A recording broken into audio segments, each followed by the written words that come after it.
almost 4 decades after detectives say Mary Jo Bailey fatally shot Yvonne Menke, the 80-year-old woman was arrested at her Arizona home charged with first-degree murder. Yvonne, at the time of her death, was 45 years old, a mother of 4, and on the morning of December 12, 1985, she went out to warm her car for work. As she walked down the stairwell from her apartment leading to the street, she was shot 3 times. An autopsy showed Yvonne was shot with a .22 caliber gun. She died of blood loss, and her death was ruled a homicide. Police say the woman's 20-year-old daughter called them when she heard 2 gunshots just moments after her mother went outside to start their car. After the patrolman arrived, he, along with the victim's daughter, went down to the sidewalk area and went into the covered staircase and found the 40-year-old mother laying face down in a pool of blood. State and local investigators spent the day sifting through the crime scene and interviewing friends and relatives. So far, they have no motive or suspect, but they're looking for a white male wearing a stocking cap and a gray coat who was seen in the area just after Mrs. Menke was killed. The victim lived in the second-story apartment with 3 of her 4 children for several years. Her death shocked friends and merchants who knew her as a friendly, quiet woman. I feel I'm just stunned. Just don't know how to feel about it. It usually happens to someone else, and when it's someone you know, then it's that much harder.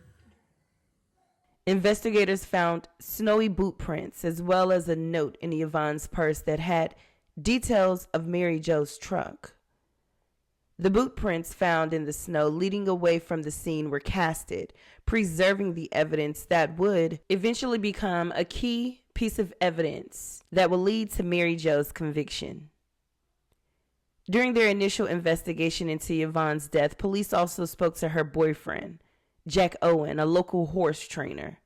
They discovered that Yvonne, Jack, and Mary Jo, whose last name at the time was Lunsman, were involved in a love triangle that had been going on for several years. Jack often seeing the women at the same time. Those close to Yvonne felt Mary Jo was responsible for her death. When police spoke to Yvonne's daughter, she told them she feared something like this would happen. Someone had recently called that week asking for her mother and inquiring about what time Yvonne left for work. Before her daughter could even reply, the caller hung up. There were also documented allegations that Mary Jo had been calling Yvonne's house and making threatening phone calls. Jack Owen went on to marry another woman and moved to Montana, where he died in 2021. When Jack was interviewed back in 1985, he had an alibi that checked out. He said he had last seen Yvonne the night before at his birthday party, and he admitted that he had dated both women for several years. Police interviewed Mary Jo Bailey for the first time on December 13, 1985, the day after Yvonne's passing. Mary Jo told police that she hadn't been seeing Jack Owen on a steady basis for 3 years. She indicated that she knew who Yvonne was, but stated she was never really introduced to Yvonne or talked to her face to face. It was Mary Jo's opinion that if there was a problem in Yvonne and Jack's relationship, it was probably because Jack was unstable and didn't know what he wanted. Mary Jo then mentioned a prior phone conversation she and Yvonne had that occurred approximately 3 years from the time they were speaking. They spoke about Jack and his behavior. Mary Jo told officers that it was a good talk because up to that point, neither one of them knew where the other stood. When Mary Jo was asked about firearms, she admitted that she had a .22 with a .38 frame, but had given it to a guy she dated to sell late fall of that year, 1985. A witness told police that Mary Jo was upset that she wasn't invited to Jack's birthday party and that she was knowledgeable with guns. Authorities and those closest to the case always thought Mary Jo, who was described as the jealous type, was responsible for Yvonne's death, especially after Yvonne had given Jack an ultimatum, her or Mary Jo, and Jack chose Yvonne. This was a case and a time where there was no DNA, no surveillance footage, and no forensic evidence to secure an arrest and conviction. Although the case went cold, investigators continued to work on the case over the years, re-interviewing witnesses in 1986, 87, 89, and 1993. In 2009, some evidence collected during the initial investigation was transported to the Wisconsin State Crime Laboratory for further examination. However, no new leads came from that exam. But then, in 2021, investigators took a fresh look at the case, strongly believing that new information may be available and there may be some folks who never came forward years ago. New interviews were conducted throughout 2021 and 2022, and in January of 2023, investigators flew to Arizona to interview Mary Jo at her home, originally attempting to speak with the elderly woman on January 25th, but that interview was cut short, so they returned the following day. Good morning. Thank you. Thanks. How was your day trip yesterday? Oh, it was fine. Good. Sorry, we are running late. Yeah. It's my fault. Not these guys, they were on time. Okay, have a seat while I move the cat. Oh, okay. Right, is the sun, I don't think it's good. No, I'm good. Thank you. Appreciate it. I'm wondering if you can talk to me a little bit about Jack's family, and more specifically, back in like '85, the dynamics of like. I knew his mom and dad, the sisters weren't around. Okay. His mom and dad were both alive at that time, and well, he had been out of work for a long time. He worked at Champion Aircraft, and when they left, he never found another job. I think that was some of his mental issues, and he stayed on the farm, and he thought he was going to inherit the farm. That's what he kind of thought, from what I understood. Okay. And then his mom passed away, his dad passed away first, then his mom, because this was over many years, but, and then he found out he wasn't getting the whole farm. Okay. And then that's when he married this gal, she had money and whatnot, and went to, where the son lives in, Montana. He lived in Montana. Sure. So now you're the gal, that's Linda, right? Yeah, the one he's married to, or he Yeah. passed away, I guess, a couple of years ago now, Yeah, something like that, somebody said. Okay. After that interview, police spent nearly 10 months building their case against Mary Jo Bailey, which relied on old interviews, a motive, the boot print that was found, matching boots that were inside Mary Jo's home, and other factors. On November 13, 2023, an arrest warrant was issued for Mary Jo Bailey for first-degree murder. Investigators returned to Mary Jo's home to arrest her that day. Hey, Joe? Yeah, Hey, this is Sergeant Fax. Do you remember me? well, Oh, do you mind if I talk to you for a minute? I got a phone call here, hey, Max, I'll call you back. Yeah, okay, bye. Yeah, what did you want? I just needed to you step out here for a second? Yeah, I've got my pajamas on. Hey, Mary Jo. Do you remember me? I'm Andrew. From We Wisconsin. were here last year. Don't know if I do or not. Okay, that's okay. I'm not very memorable, so that's okay. Well, we have a warrant for your arrest. Okay? So we're going to have to end up arresting you, and we're going to take you down to the jail today, okay? I got some appointments, I guess, was it? You're not going to make those appointments, unfortunately. I'm I know. sorry. I gotta call my daughter then and let her know she's right down the street. We can make that arrangements for you, absolutely. Yeah. Absolutely. But Let me we're see this gonna real have quick. to make that call, so we can't have you. We make have that a call. search warrant for your house, and this is included in the search warrant, so we're going to secure this as well, okay? That's my Oh, I radio. thought mine was. Yeah, it's my radio. So this detective right here, she's going to place you in handcuffs and she's going to search you, okay? So you are under arrest. If you can just step down. Thank you, ma'am. Be careful. Can I sit on something higher? My back. Well, let her do what she needs to do first. Yes, I'm gonna cuff you in front, okay? Mary Jo made her way back to Polk County, Wisconsin, and had her first court appearance in Polk County on December 11th, 2023. Her murder trial would commence in May the following year.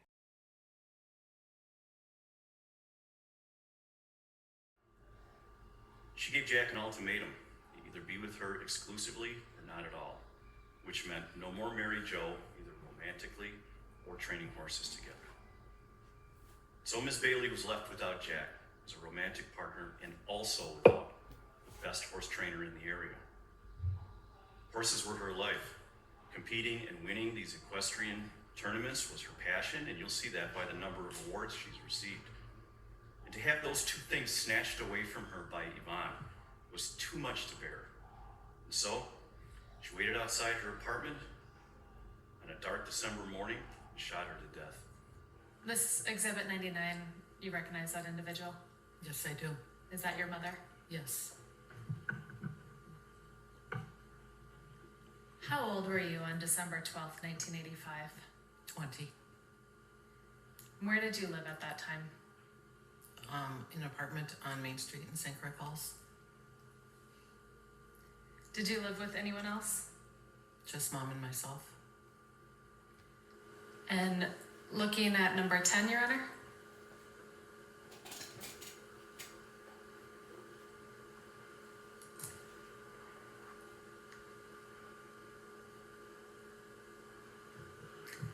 Is that Mom and Jack again?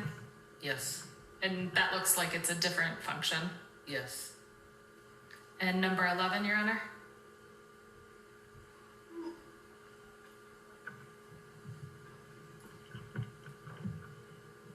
And who do we see in this photo? Jack. And is that back in your apartment? It is. It's right inside the front door of the main door of the apartment. Yes.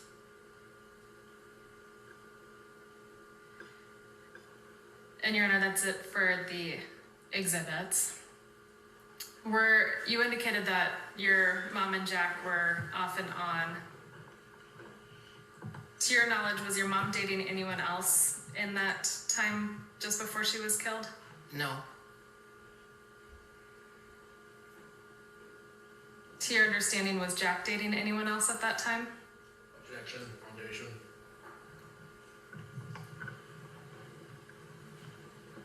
You want to provide foundation?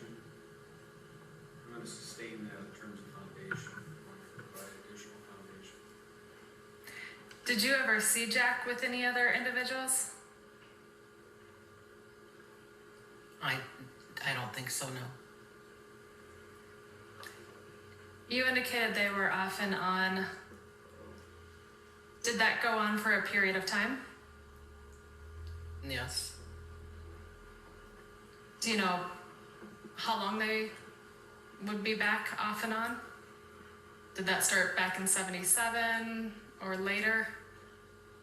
From what I remember, I believe it was the whole time they dated. That's how it was.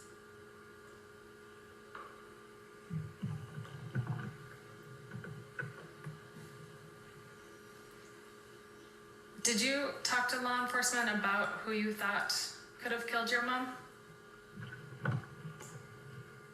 Yes, I believe I did. Who did you talk to them about?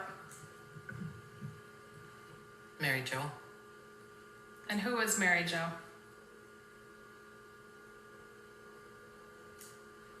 From what I knew, it was someone else that Jack was dating.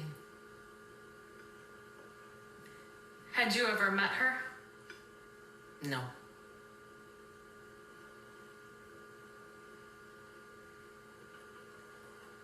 The night before your mom was killed, did you know what she was doing?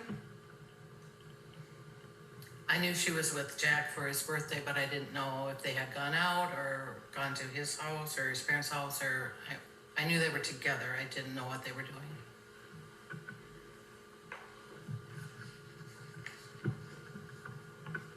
In the days before your mom's death, had anything unusual occurred? Yes. What was that?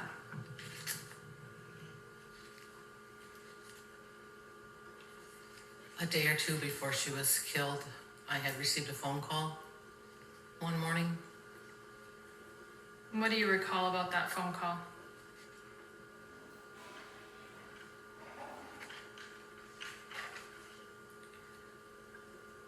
There was a woman on the phone, and she asked me if my mom was home. And I said, no, you just missed her. And she said, did she already leave for work? And I said, yes. And she asked what time she left. And I told her.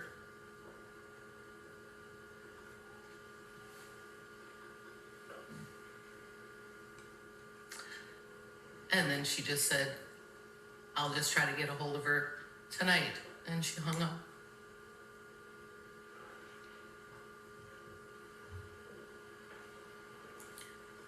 Why does talking about that make you feel emotional?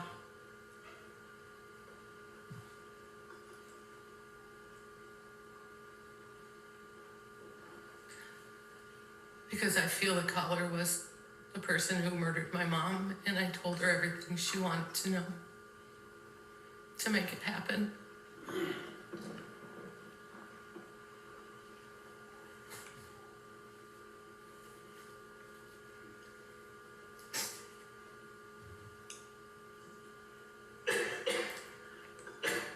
Is the voice of the caller? I did not. I thought it might be Pat Sage. It was the only person I could think of that it might be. I knew Mom had started bartending and helping her out occasionally, and so I just thought it was.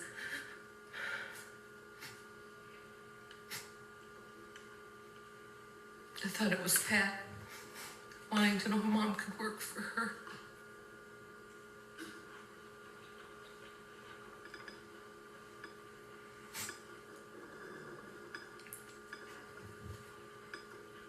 Was there something about the caller's voice that made you think it could have been Pat? It was a deeper, kind of a gruff sounding voice.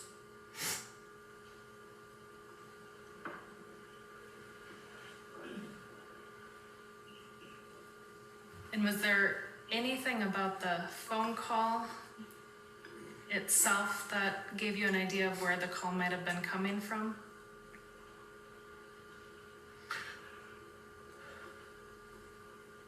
I believe at the time I had told law enforcement that I thought it was a payphone and that I heard coins drop, but I can't hear those coins drop in my head anymore.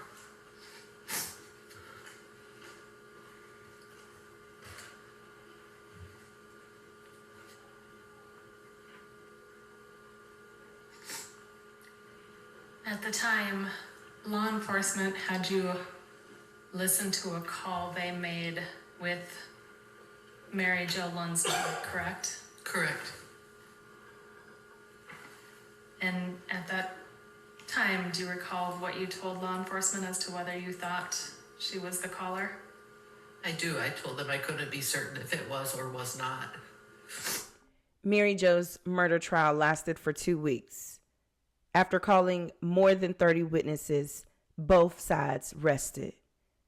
It didn't take long for that Polk County jury to find 81-year-old Mary Jo Bailey guilty of killing 45-year-old Yvonne Menke. Mary Jo was sentenced to life in prison. However, due to the laws that were in place in 1985 when the crime was committed, she will be eligible to apply for parole in 19 years, if she's alive. On December 12, 1985, you not only took Mom's life, but you took ours as well. You sentenced me to a life of fear and guilt. The fear of goodbyes and losing someone loved. 80 balls and 2 more shots to her head. And I say that not because I want to bring these facts up again. I know the victims are here, this is very hard. But I think it needs to be said. If I did have any discretion with regard to eligibility for parole, a number that would come to mind in terms of eligibility would be 38 years.